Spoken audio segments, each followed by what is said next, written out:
Adapter in place, front connector accessible. Now you connect the HHMPI tool itself. Okay, finally. Yes, using a specific interface cable. And again, different part numbers listed for the cable depending on the CVR model. Of course, consistency. And it even mentions figures like diagrams in the manual showing you how the adapters and cables hook up.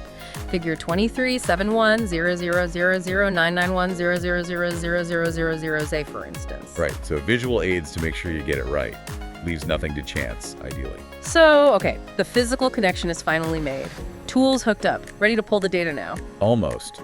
Now, the procedure tells you to temporarily close those circuit breakers again. The ones we open for safety.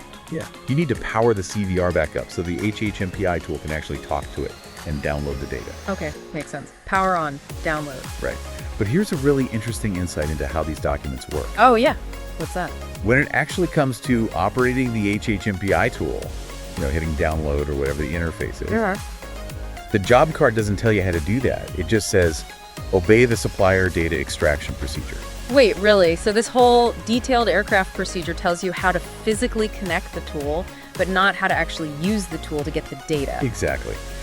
This document's scope is the aircraft maintenance task, getting the CVR ready, making the connections safely, putting it all back together afterwards. Okay. The step-by-step for using the HHMPI tool itself, that comes from the tools manufacturer, probably in separate manual, like a technical engineering manual or TEM as a references. Huh.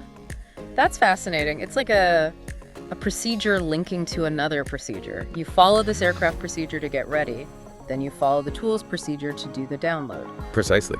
Shows how these things are layered, but also compartmentalized. Okay, so assuming you follow the tools instructions correctly, and the data is now on the HHMPI. Time to disconnect.